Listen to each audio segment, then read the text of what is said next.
Halo, ketemu lagi dengan Om Kaisar.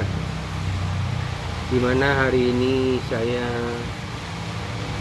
akan menjawab beberapa pertanyaan yang kira-kira hampir sama dari beberapa pertanyaan para pemula.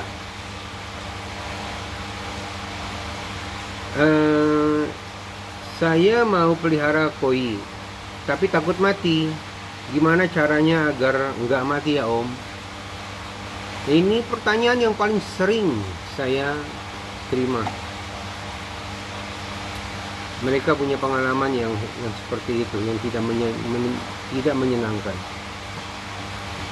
Jadi ada beberapa kasus di mana pemula akhirnya kapok untuk memelihara ikan koi, karena ketika dia membeli ikan koi, dapat 2 hari 3 hari ikannya mati. Yang perlu diperhatikan dalam memilih ikan koi, pertama kita harus tahu di mana membelinya. Itu penjualnya bisa betul-betul menjual dengan ikan yang sudah dikarantina. Itu penting. Itu harus cari rekomendasi dari teman-teman supaya kita membeli ikan betul-betul memang sudah dikarantina, bebas daripada virus, dari penyakit-penyakit. Itu penting sekali. Kedua, jika saja kita sudah mendapatkan ikan yang sudah dikarantina dan sudah memang betul-betul aman dari virus, dari penyakit, kita juga harus perhatikan kolam kita. Pertama, airnya. Jangan menggunakan air PDAM yang baru. Air PDAM boleh digunakan setelah diendapkan dan diberi aerator selama 2 kali 24 jam. Itu ikan baru boleh dimasukkan ke dalam air tersebut. Pertama. Kedua, perhatikan juga sirkulasi air. Apakah aeratornya tercukupi atau oksigen di dalam air itu tercukupi apa tidak? Karena ikan koi ini membutuhkan oksigen yang terlalu di dalam air. Yang ketiga itu adalah filterisasi.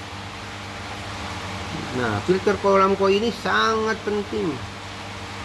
Sekali lagi saya sebutkan, sangat penting.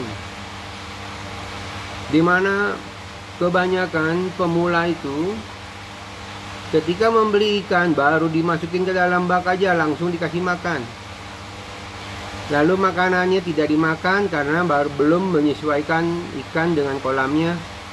Akhirnya makanan itu terjadi pembusukan dan masuk ke dalam filter. Masuk ke dalam filter terjadi pembusukan. Sebentar lagi dikasih makan lagi. Masuk ke dalam filter lagi, terjadi pembusukan lagi. Akhirnya banyak amoniak. Terjadi kerusakan air yang bisa menyebabkan kematian ikan. Nah, itu yang paling penting. Jadi pertama, kita harus tahu belinya di tempat yang memang benar bisa dipercaya lah.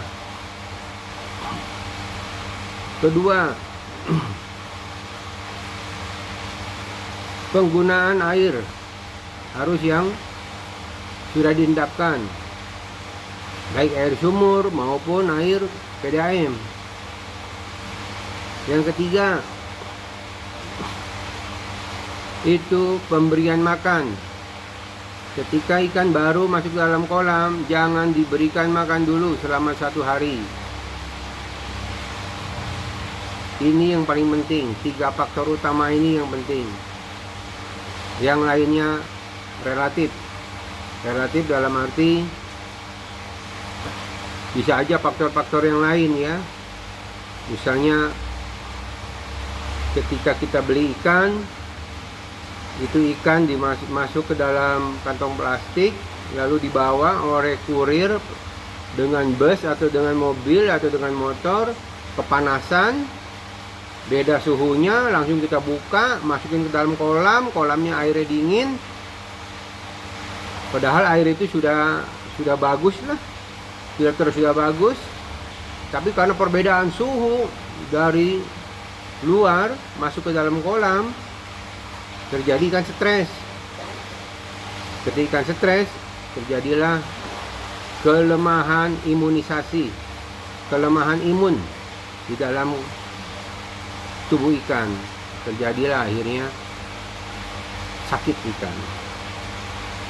Ya, mudah-mudahan ini bisa membantu para newbie yang ikannya baru beli, suka mati-mati aja.